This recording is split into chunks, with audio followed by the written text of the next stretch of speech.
அனைவருக்கும் வணக்கம். இன்றைக்கி புட்டிங் காங்க்ரீட்டை பற்றி தான் பார்க்க போகிறோம்.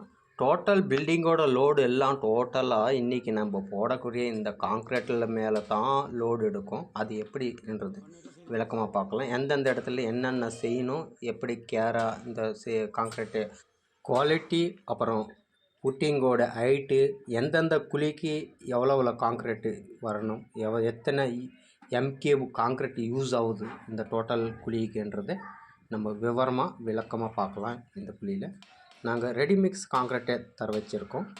எங்களுக்கு பக்கத்து சைட்டுக்காரர் கொஞ்சம் ப்ராப்ளம் கொடுத்ததுனால நாங்கள் ரோட்டில் மெட்டீரியல் போடுறதுக்கு முடியல. அதனால் ரெடிமிக்ஸ் காங்க்ரீட் தர வச்சுருக்கோம். காரணங்கள் கொஞ்சம் வித்தியாசமாக இருக்கலாம். ஓகே, நம்ம இப்போது ரெடிமிக்ஸ் காங்க்ரீட்டை எப்படி போட போகிறோம், எந்த ஹைட்டில் போட போகிறோம்னு பார்க்கலாம். இந்த ரெடிமிக்ஸ் காங்க்ரீட் போடுறதுக்கு பைப்பெல்லாம் ஃபுல் செட்டிங் பண்ணிக்கிறாங்க. நம்ம எந்த குழிக்கு போட சொல்கிறோமோ அந்த குழி வரையும் அவங்க பைப் செட்டிங் பண்ணிக்கிறாங்க. லாரி வந்துட்டு இருக்குது ரெடிமிக்ஸு காங்க்ரீட்டு. இப்போ வந்து இந்த ரெடிமிக்ஸே அந்த சின்ன வண்டி உள்ள கொட்டுவாங்க, அதை புஷ் பண்ணாக்கா அந்த பைப் வழியாக வந்து நம்மளுக்கு அந்த புட்டிங் உள்ள விழும். சரி, புட்டிங் எப்படி போடுறதுன்றதை பார்க்கலாம். பாருங்கள், மேலேருந்து அந்த லாரிலேருந்து வருது, அந்த மிஷினுக்குள்ளே உழுது பாக்ஸுக்குள்ளே.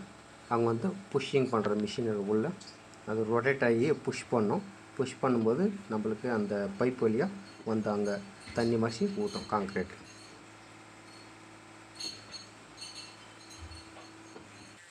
பாருங்கள், இப்போது ஃபஸ்ட்டு குழியை நம்ம போட போகிறோம். இந்த காங்க்ரீட் போடுறதுக்கு முன்னே நம்ம பாட்டமில் அந்த மேட்டு கீழே கவரிங் கொடுத்துக்கிறோமான்றதை ஃபஸ்ட்டு செக் பண்ணிக்கணும்.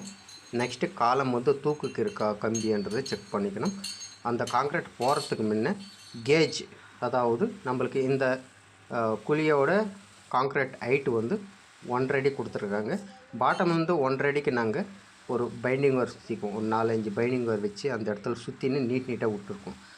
பைண்டிங் ஒயர் கட்டினாக்கா நம்மளுக்கு வந்து காங்க்ரீட் போடும்போது கரெக்டாக அந்த பைண்டிங் ஒயர் லெவல் கொஞ்சம் நம்மளுக்கு வந்து ஒரு 1.5 அடி வந்துருக்குன்றது நம்மளுக்கு கன்ஃபார்மாக தெரியும். அந்த பைண்டிங் ஒயர் லெவல் வந்ததுமே ஸ்டாப் பண்ணிவிடுவோம். ஸ்டாப் பண்ணிவிட்டு வைப்ரேட்டர் ஓடணும். மெயினாக வைப்ரேட்டர் ஓட்டால் தான் ஆல்ரவுண்டாக போயிட்டு ஜெல்லியெல்லாம் நல்லா க்ளீனாக உழுக்கு இல்லாமல் உள்ள கரெக்டாக ஃபில்லிங் ஆகும். அப்புறம் கம்பி வழியெல்லாம் கூட வைப்ரேட்டர் நல்லா விடணும். அப்போ தான் லோடு நம்ம டோட்டல் பில்டிங்கோட லோடு இந்த காங்க்ரீட்டு மேலே தான் உக்காரும். கம்பி காங்க்ரீட் மேலே தான் டோட்டலாக லோடெல்லாம் ஃபுல்லாக உக்காரும். இதை நம்ம ரொம்ப கேர்ஃபுல்லாக பார்த்துக்கணும்.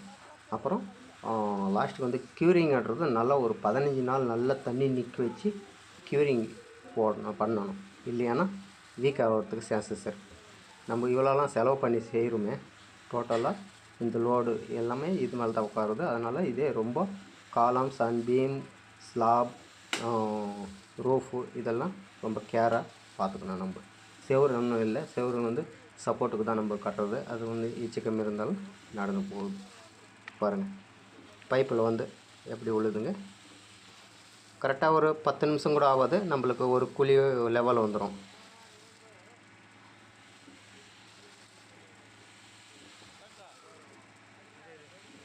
அங்கே உள்ள காங்க்ரீட் மிஷின் உள்ள போட்டோமே அதை புஷ் பண்ணோம்னா நம்மளுக்கு வந்து இங்கே பைப்பில் வந்து கொஞ்சம் கொஞ்சமாக வந்து விழும்.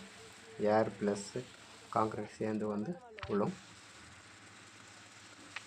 இந்த காலமுக்கு கம்பி வந்து பார்த்திங்கன்னா 8 கம்பி 12 mm கொடுத்துருக்காங்க. இது வந்து குபேர மூலில் சைடில் கார்னரில் இருக்கிறதுனால நம்மளுக்கு 12 mm ராடு தான் கொடுத்துட்றாங்க.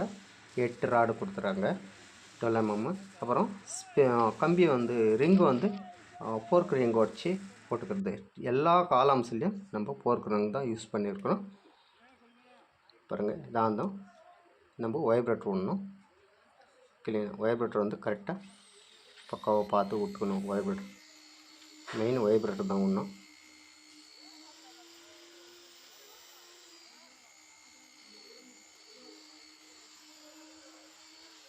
கீழே வந்து நம்ம இறங்கி உள்ளே வந்து சேர்த்து முடியாது, ஏன்னா 1.5 அடி ஆழம் இருக்கும். நம்ம கால் விட்டோம்னா முழங்கால் அளவுக்கு உள்ளே போயிடும் கால். அதனால் நம்ம என்ன பண்ணுறோம், பக்கத்தில் எதனா ஒரு மரம் போட்டுன்னு சப்போர்ட்டுக்கு அது மேலே நின்று வைப்ரேட்டர் விட்டுக்கணும். நம்ம சேஃப்டின்றது முக்கியமாக மனசில் வச்சுக்கணும் இந்த இடத்துலலாம். இந்த சைட்டில் வந்து டோட்டலாக 15 காலம் வந்திருக்கு. ஒவ்வொரு காலமுக்கும் ஒவ்வொரு டிஃப்ரெண்ட்டாக ராட்ஸ் கொடுத்துருப்பாங்க, கம்பி கொடுத்துருப்பாங்க.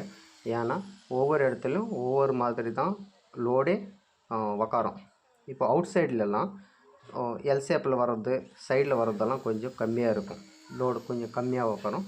அதனால் அவங்க வந்து கம்பி வந்து கம்மியாக இருப்பாங்க, கம்மியில் கொடுத்துருப்பாங்க.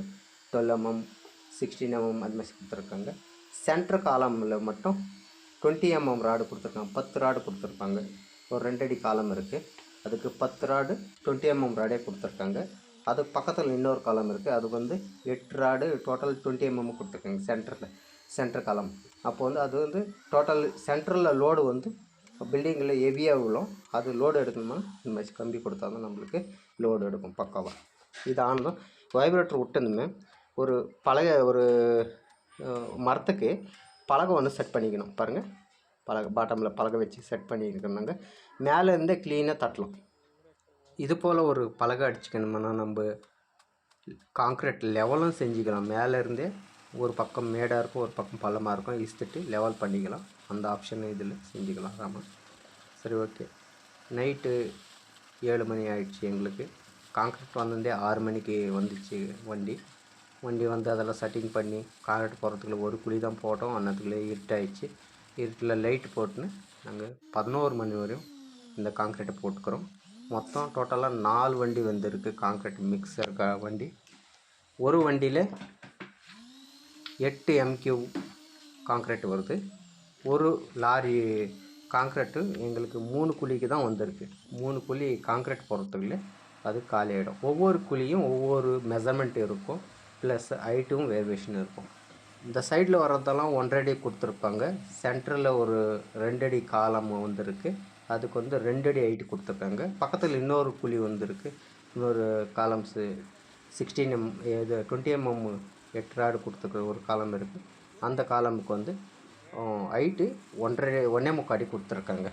இது போல் ஒவ்வொரு குழிக்கும் ஒவ்வொரு மாதம் டிஃப்ரெண்ட்டாக கொடுத்துருக்காங்க. இதில் லாஸ்ட்டில் நாங்கள் சம்ப் கட்டுறதுக்கும் நாங்கள் மேட் கட்டினிருந்தோம். அந்த மேட்டுக்கும் காங்க்ரீட்டு போட்டுன்னுக்கிறோம். பாருங்கள், போட்டுன்னு ஃபைனலாக ஃபினிஷிங் ஆகிடுச்சு. மறுநாள் காலையில் கட்டுறோம். பாருங்கள், காங்க்ரீட் போட்டு ஆனதும் தூக்குட்டு கம்பியெல்லாம் ஸ்ட்ரைட் பண்ணிக்கணும். நெக்ஸ்ட் வீடியோவில் நம்ம காலம்ஸ் எப்படி போடுறது, காங்க்ரீட்டு தரமாக போடுறதுன்றதை பார்க்கலாம்.